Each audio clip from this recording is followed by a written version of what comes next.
কি অবস্থা সবার? আশা করি ভালো আছেন। আমি চলে আসলাম একটা নতুন ভিডিও নিয়ে।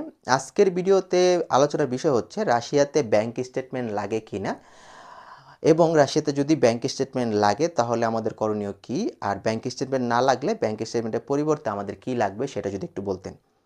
প্রথম কথা হচ্ছে যে রাশিয়াতে যারা পড়াশোনা করতে আসবেন, আপনারা যদি মানে আসলে যদি স্বাবলম্বী হন, আপনার পরিবার যদি আসলে আপনাকে পড়াতে চায় রাশিয়াতে, সেই ক্ষেত্রে আমাদের যেটা সাজেশন সেটা হচ্ছে যে আপনি রাশিয়াতে আসতে পারবেন এবং আপনি রাশিয়াতে চাইলে আপনি পড়াশোনা করতে পারবেন।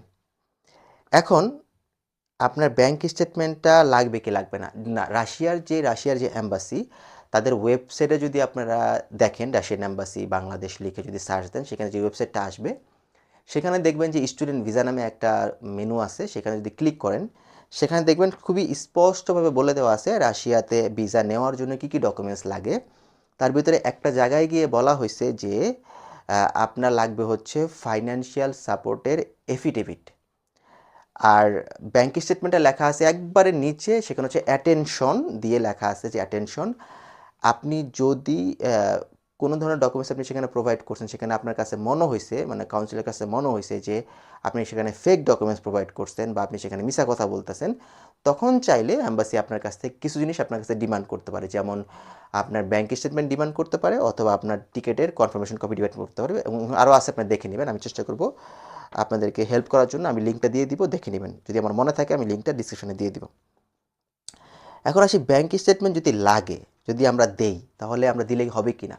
হ্যাঁ, আপনি ব্যাংক স্টেটমেন্ট, আপনার যদি টাকা থাকে, অ্যাভেলেবল যদি টাকা থাকে, তাহলে আপনি ব্যাংক স্টেটমেন্ট আপনি নিয়ে যেতে পারেন। আর আপনি চাইলে নাও নিতে পারেন, এটা ম্যান্ডেটরি না। আপনাকে নিতে হবে হচ্ছে ফাইন্যান্সিয়াল সাপোর্টের এফিডেভিট। আর অনেকে বলে ভাইয়া ফাইন্যান্সিয়াল সাপোর্টের এফিডেভিটটা সম্পর্কে যদি একটু খুলে বলতেন আসলে এটা আসলে কী। তো ফাইন্যান্সিয়াল সাপোর্টের এফিডেভিট নিয়ে আমি একটা ভিডিও করব, ডিটেলসে বলবো একবারে এ টু জেড, সেখানে কী কী উল্লেখ করতে হয়, কী কী থাকে। বাট আমি এখন আপনাকে সিম্পলি বলবো যে এফিডেভিটটা কি। এটা হচ্ছে যে আপনি যে পড়াশোনা করতে আসবেন, আপনার একজন স্পন্সর আছে বা আপনার একজন গার্জিয়ান আছে যে আপনাকে রাশিয়াতে পাঠাচ্ছে, এবং সে আপনার এই পড়াশোনার খরচ, থাকা খাওয়ার খরচ সে এইটা দিবে। যেমন আপনার বাবা আছে, অথবা আপনার বড় ভাই আছে, বা আপনার মা আছে যে আপনাকে পাঠাচ্ছে রাশিয়া, সে আপনার টিউশন ফি, হোস্টেল ফি, এগুলা বছর বছর যে খরচটা আসবে সে এটা দিবে। এর জন্য আপনি সেই এফিডেভিটে উল্লেখ করতে হবে যে ওই ব্যক্তি তার ছেলেকে বা তার মেয়েকে সে পড়াশোনা করার জন্য রাশিয়াতে পাঠাচ্ছে, এবং সে বাংলাদেশে স্বাবলম্বী, তার ব্যবসা প্রতিষ্ঠান আছে, বা সে সরকারি জব করে, বা সে জব করে, অথবা তার ভালো প্রপার্টি আছে, সেখান থেকে তার ভালো প্রফিট আসে, মানে যেই কাজ করে সেটা, এবং তার ছেলেকে সে রাশিয়াতে পড়াশোনা করতে পারছে এই শহরে। এবং সেখানে উল্লেখ করতে হয় যে আপনার প্রপার্টি কত, সম্পদের আপনি মালিক, আপনি আপনার মান্থলি ইনকাম কত, অ্যানুয়াল ইনকাম কত, আপনার পরিবারে কতজন সদস্য আছে।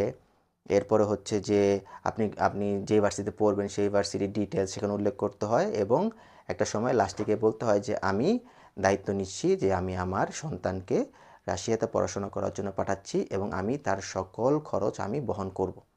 এরকম একটা এফিডেভিট করতে হয়, করে তারপরে আপনার স্ট্যাম্পের উপরে সেটাকে প্রিন্ট করে গভর্নমেন্ট থেকে মানে সত্যায়িত করে, আমরা যেটাকে আমরা অ্যাটাস্টেড করি, সত্যায়িত করে আপনার নোটারি করে এটাকে রেখে দিতে হয়, এবং এটা নিয়ে অ্যাম্বাসিতে যেতে হয়। এই ডকুমেন্টসটাই অ্যাম্বাসিডররা দেখে।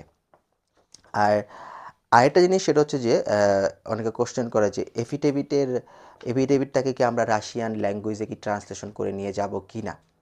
এখন প্রথমত হচ্ছে ভাই, আপনার কাছে যদি টাকা থাকে আপনি চাইলে এফিডেভিটকে রাশিয়ান ল্যাঙ্গুয়েজে ট্রান্সলেশন করে নিয়ে যেতে পারেন, সেটা আপনার একান্ত পার্সোনাল বিষয়।